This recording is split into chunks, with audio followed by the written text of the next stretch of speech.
Pembangunan lift kaca di Kelingking Beach, Nusa Penida menuai polemik. Sejumlah masyarakat lokal berharap proyek tersebut bisa dilanjutkan demi kemajuan daerah dan peningkatan pariwisata. Sementara di sisi lain, lift kaca tersebut diklaim tidak memenuhi standar keamanan. Selain itu, dibangunnya lift kaca ini dapat mengancam kelestarian dan nuansa alami kawasan Pantai Kelingking. Pemerintah Provinsi Bali merespon dengan tegas polemik ini. Gubernur Bali Wayan Koster memerintahkan pembongkaran proyek senilai 200 miliar rupiah tersebut. Gubernur menilai terdapat pelanggaran tata ruang dalam proyek tersebut.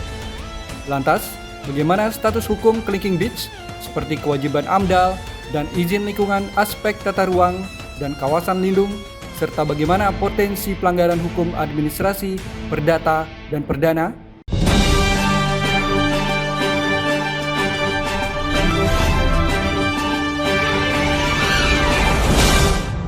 Selamat siang, selamat datang di Nalar Keadilan. Saat ini kita langsung aja bersama dengan Dr. Madehendra Wijaya. Selamat siang Pak Dokter. Selamat siang Bang Sony.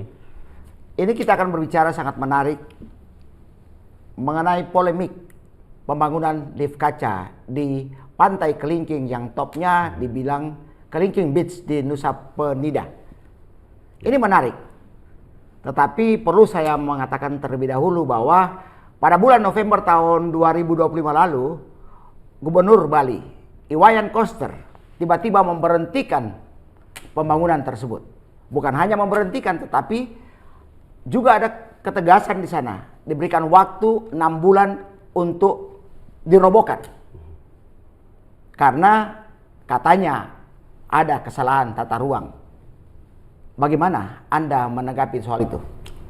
Jika terkait dengan hal yang terjadi itu, tentu kita dari sisi hukum, saya melihat apakah itu kesalahan dalam normatif atau empiris permasalahan itu muncul. Kalau kita berbicara tentang normatif hukum, tentu saja kita harus melihat aturan sistem mainnya dan lain-lainnya. Tapi pada kenyataannya secara empiris terjadi. Maka ketika kita menganalisis secara hukum, ini bisa kita kaitkan dengan proses perizinan. Sebentar, yang dimaksud dengan analisis empiris ini apa hubungannya dengan perintah gubernur untuk berhentikan dan keberadaan lift kaca tersebut? Oke, jadi perintah secara empiris ini adalah terkait dengan implementasi dan law enforcement. Terkait dengan law implementasinya, apakah si swasta ini paham dengan aturan main dari membangun sesuatu? Izin-izinnya apakah sesuai dengan proses atau tidak. Nah, pemahaman ini kan perlu diberi pengetahuan oleh mereka yang memahami ini. Salah satunya ya Pemda sendiri. Berarti Anda ingin mengatakan bahwa udah benar Koster mengatakan itu sebagai gubernur? Mungkin kita cek lebih dalam lagi. Apa yang perlu dicek di sana? Dalam artian seperti ini.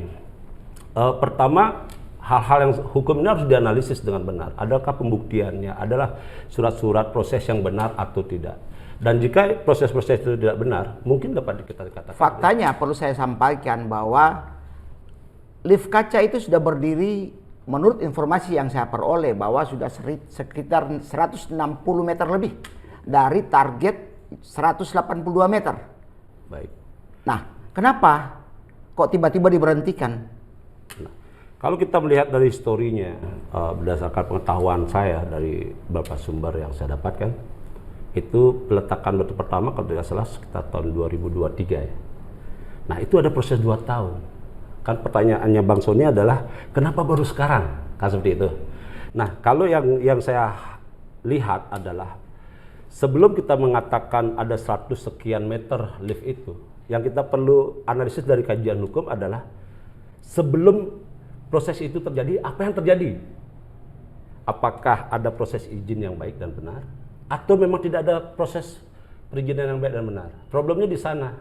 Jadi ketika suatu pengusaha atau seseorang ingin membangun sesuatu, jika tidak ada diizinkan, tidak mungkin dia akan melakukan perbuatan itu. Artinya Anda ingin mengatakan bahwa itu ada izin? Selama yang saya baca, itu dari pihak investornya katanya sudah ada. Tapi kan ini hanyalah informasi yang saya juga belum melihat. Apakah izinnya benar ada secara lagi-lagi kan ada izin, dapat dikatakanlah terpenuhilah istilahnya menurut informasi yang Anda katakan.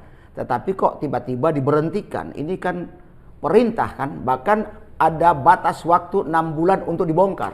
Oke, jika berkaitan dengan izin itu bukan hanya izin aja, mungkin ada proses izin yang lainnya. Apakah ini secara levelingnya atau secara standarnya sudah terpenuhi semua? Atau ada loncatan izin dari bottom ke up ini? Maksud Anda loncatan izin itu seperti apa? Ya seperti mungkin izin penyanding di masyarakat, kemudian ke tingkat kelurahan, kecamatan, kemudian ke kabupaten, kemudian ke provinsi, terus ke kementerian. Nah, apakah ini ada kekosongan izin yang menyebabkan hal ini?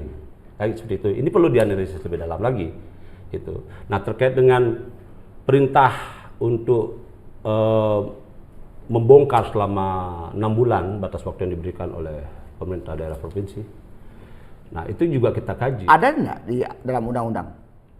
Nah, ini perlu kita kaji lagi ya dalam hal ini, karena ini banyak sekali peraturan-peraturan. Bukan hanya undang-undang aja, peraturan undang-undang itu ada namanya peraturan pemerintah daerah, ada namanya peraturan gubernur, ada juga nama peraturan daerah kabupaten, ada juga nama peraturan pelaksana lainnya. Nah, itu kita perlu kaji semua.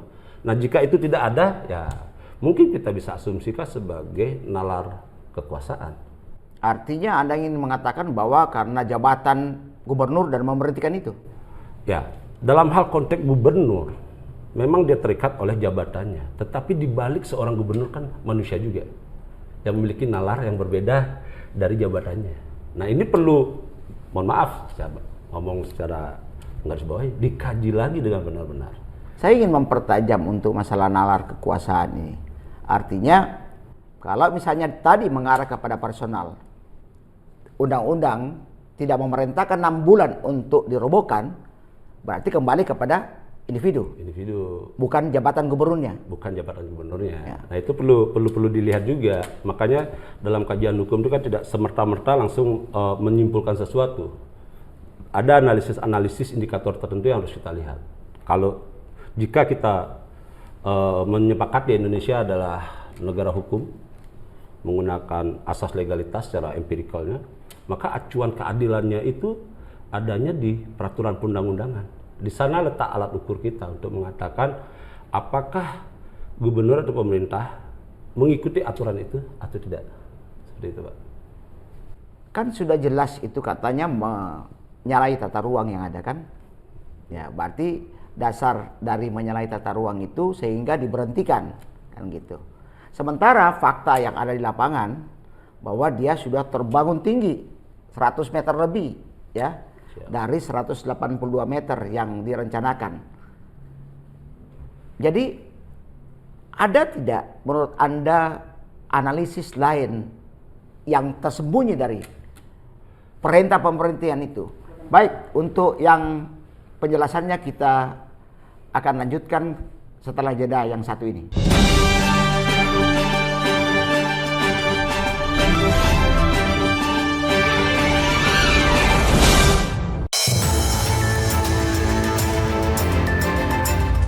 Yang pertama dan paling hangat, informasi yang menemani Anda memulai ragam aktivitas. Penyerahan dilakukan secara berjenjang. Akibat peristiwa tersebut, satu warung kelontong tertimpa pohon. Festival ini diyakini akan mampu mendongkrak. Jadikan pagi Anda lebih berarti dengan kabar terkini. Laporan 8 pagi, setiap hari hanya di Garuda TV.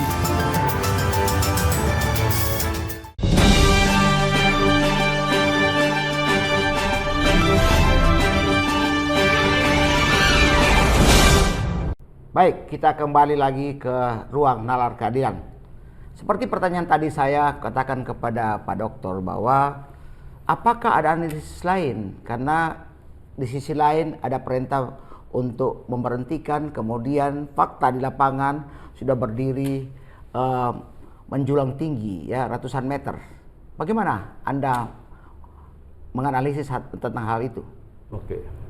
Jika ingin menganalisis hal itu, tentu saja kita lihat sebelum bangunan itu dibangun, kemudian sebelum itu juga ada proses izinnya, sehingga sampai saat ini adanya peristiwa diberhentikan selama 6 bulan atau perintah untuk membongkar lift itu kan seperti itu. Jadi kita lihat di awal kenapa ini berjalan dengan baik seperti itu, sampai ya saya lihat di media sosial atau di media yang lainnya Itu kementerian pada waktu itu Bapak Sandiaga Uno kan.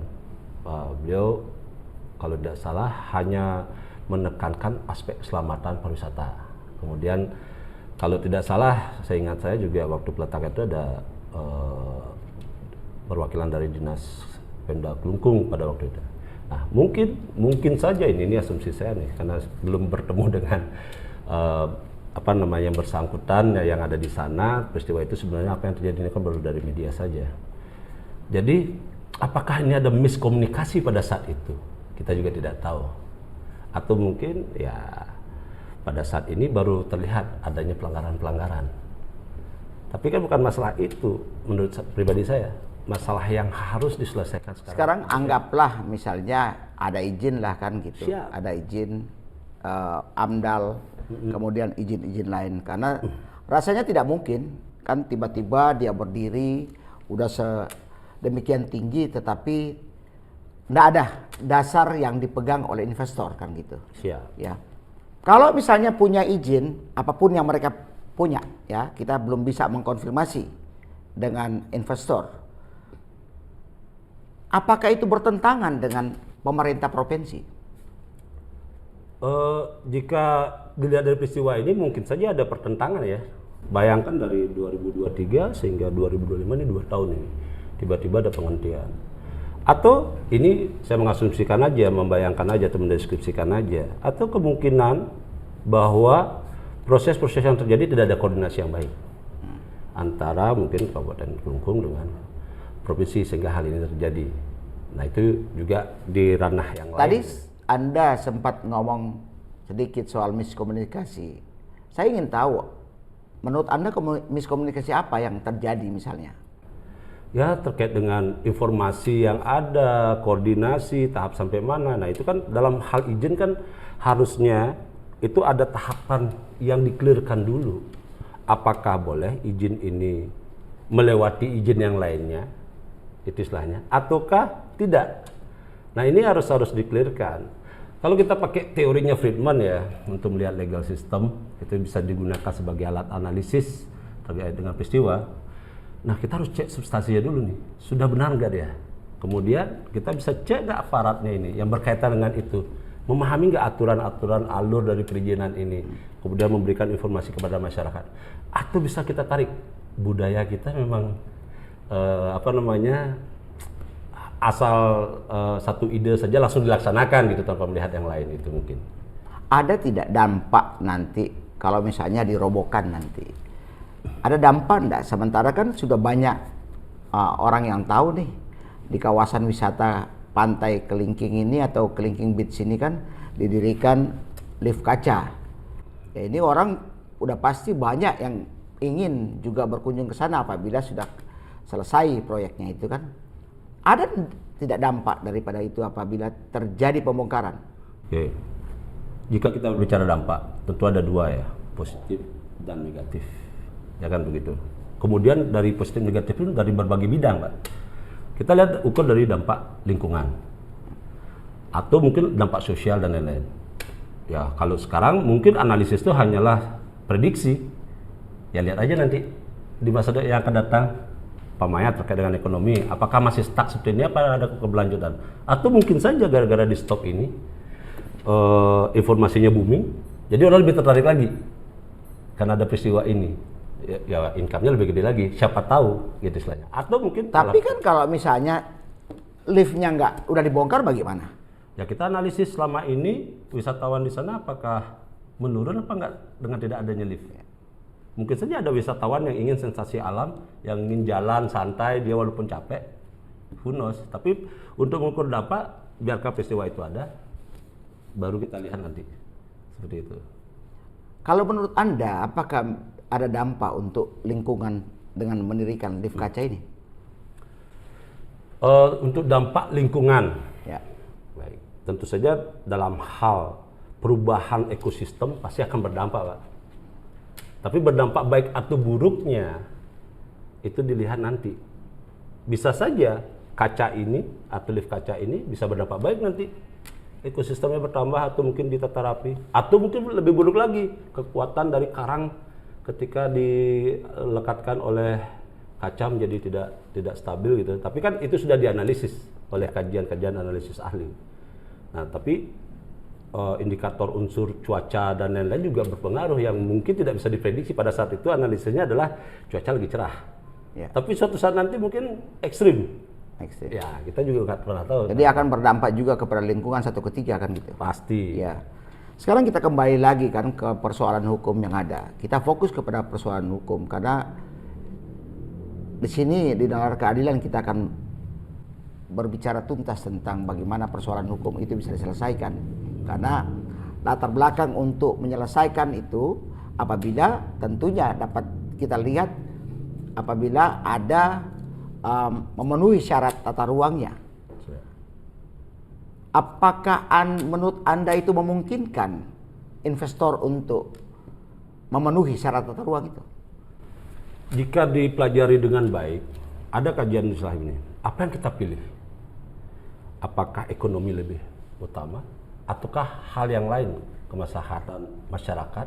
Ataukah berkaitan dengan perlindungan alam dan lain-lain? Nah, jika kita berkaitan dengan investor, jika seandainya peristiwa ini seolah tidak memberikan ruang yang baik atau kesan baik. Sebentar kita tunggu ya jeda yang satu ini nanti kita lanjutkan lagi. Siap.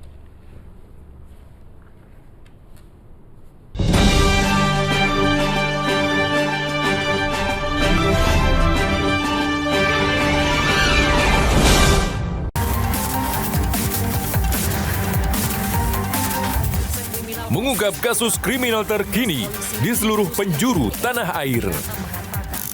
Ulasan tajam tanpa ampun bersama para aparat. Tak ada tempat untuk lengah. Informasi penting yang membuat Anda lebih waspada. Curi brankas berisi ratusan juta rupiah. Kriminal Plus 62 hanya di Garuda TV.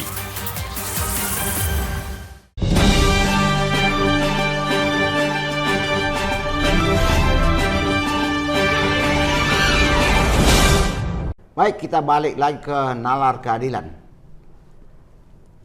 Saya perlu untuk memperluas lagi pertanyaannya kepada Anda. Bahwa masyarakat yang ada di sana, di seputar yang ada di pantai Kelingking Beach ya, mereka kayaknya tidak bermasalah. Mereka bahkan menginginkan lift kaca ini tetap berjalan terus. Menurut Anda seperti apa? Baik, terima kasih Bang Sony. Jadi indikator yang perlu menjadi alat timbang itu memang masyarakat. Untuk bagaimana pemerintah itu sebagai orang tua dari masyarakat ini mengambil suatu kebijakan. Seperti itu. Jadi mereka harus, dalam hal ini Pemda ini harus menampung aspirasi dari masyarakat itu, keinginan dari masyarakat pada saat ini, dan juga harus dipertimbangkan juga masa depan dari masyarakat itu sendiri. Umpamanya terkait dengan sekarang mungkin mindset pola pikirnya adalah fokus pada ekonomi, peningkatan kesejahteraan. Tapi Pemda dengan kebijaksanaannya juga harus mengukur juga bagaimana dengan regenerasi selanjutnya. Apakah ekonomi ini dapat menumpang SDM yang akan mengikuti pariwisata di sana, atau yang menjadi pelaku pariwisata di sana adalah orang lokal. Nah, itu harus dikaji juga. Tapi kan kalau hanya berpikir seperti itu aja kan berarti tidak ada tekanan kepada pemerintah. Apa yang harus Anda buktikan di sana agar supaya pemerintah itu termotivasi, misalnya ada solusi untuk melanjutkan pembangunan itu? Dalam hal ini tentu saja kan kita berdasarkan pada nilai bangsa kita. Pemerintah daerah Provinsi Bali juga tidak harus lepas pada itu. Yang pertama, melindungi segenap bangsa. Bukan hanya melindungi masyarakat yang sekarang, tapi masa akan datang juga dilindungi. Investor pun juga harus dilindungi. Seperti itu. Semua pihak harus dilindungi. Kemudian ini juga untuk meningkatkan kesejahteraan kan. Nah, itu juga harus dipikirkan. Maksud Anda investor harus dilindungi itu seperti apa? Investor itu kan memberikan investasi kepada suatu wilayah akan lebih maju, dan itu juga diizinkan oleh undang-undang. Nah, dalam hal pelaksanaannya untuk menjadi investor, hal-hal yang harus dilakukan itu harus dengan koridor hukum. Itu tidak boleh dia perbuatannya itu yang sesuai hukum dianggap melanggar, padahal dia sudah sesuai aturan hukum. Jadi hak investor juga harus Ada kekhawatiran tak bagi Anda, misalnya itu dibongkar misalnya kan, selesailah proyek itu. Siap. Terus bagaimana, ada berdampak kepada investor yang lain? Jika penyelesaiannya tidak ada win-win solution, mungkin berdampak. Karena Seperti apa? investor akan mengatakan bahwa mungkin ya, menurut pandangan saya adalah mereka mungkin akan berpikir ketika kami investasi mereka welcome, tapi ketika kami melaksanakan kegiatan investasi kami di stop begitu saja. Nah, ini kan seperti jebakan Batman nantinya. Nah, kalau jika ada solusi yang tepat untuk win-win solution, dalam artian mungkin tidak dibangun tapi dibangun di tempat yang lain yang tidak mengganggu, atau mungkin dia dengan investor villa, hotel dan lain-lain, atau ya banyaklah contohnya, dan mereka sepakat, ya mungkin itu tidak akan berdampak. Di sisi lain kan, kalau kita mau mencoba untuk berpikir lebih dalam lagi, memang ada tempat pariwisata itu yang dibangun itu yang tidak merusak lingkungannya, sekitarnya. Secara empiris yang selama ini saya lihat, ketika pembangunan pariwisata terjadi, itu pasti berdampak pada perubahan lingkungan, bisa merusak, bisa tidak. Seperti itu. Jadi contohnya begini, logika dalam satu keilmuan itu, ketika kita dalam hal dunia pariwisata kita tingkatkan dan ada di wilayah di mana dia harus konservasi, itu ekosistemnya pasti akan berubah. Dan itu yang sering saya katakan pada teman-teman saya juga, itu adalah hal yang munafik. Kita ingin konservatif tapi ingin maju. Nah, ini perlu duduk bersama kita melihat keadaan kebutuhan sekarang ini. Kalau kita memang ingin pariwisata maju, ekonomi maju, ya siaplah untuk adanya perubahan alam dan perubahan ekosistem. Artinya ada pariwisata, pembangunan pariwisata, ya udah pasti kan otomatis lingkungan sekitarnya pasti rusak kan gitu. Ya minimal kalau saya bisa pakai contoh, penggunaan air aja sudah begitu besar, pasti akan ada perubahan, bisa merusak salah satunya. Nah, itu harus dikaji dan dibuat aturan yang jelas, dan harus ada penegakan jika ada pelanggaran-pelanggaran itu. Sekarang saya ingin bertanya, untuk apakah rekomendasi konkret Anda agar pembangunan pariwisata tetap berjalan tanpa melanggar hukum dan rasa keadilan? Oke. Rekomendasi konkret saya, aturan dari segi normatif, dunia normatif dulu. Pembuatan peraturan perundang-undangan atau sistem yang akan dibentuk ini harus benar-benar dilakukan semua kajian. Nilai-nilai masyarakat juga digunakan untuk menjadi alat pertimbangan. Itu semua harus dengan kecerdasan dan kebijaksanaan dari pemangku kebijakan itu, sesuai dengan amanat sila keempat, yaitu kerakyatan yang dipimpin oleh hikmat kebijaksanaan. Nah, ini kita tuntut harusnya pembentuk perundang-undangan ini harus benar-benar bijak, bukan hanya melihat sekarang aja, melihat dirinya sendiri, tapi melihat masa depan. Nah, dalam dunia empiris ada 2 tahap, yaitu implementasi. Ini diharapkan bagi aparatur negara memberikan informasi yang jelas kepada pelaku-pelaku terkait dengan aturan-aturan itu dengan gamblang, clear dan jelas. Jangan ada disembunyikan setengah-setengah. Dan terkait dengan enforcement-nya, ya ini harus melakukan penegakan terkait dengan indikator peraturan perundang-undangan. Jangan keluar daripada peraturan perundang-undangan itu. Baik, Dr.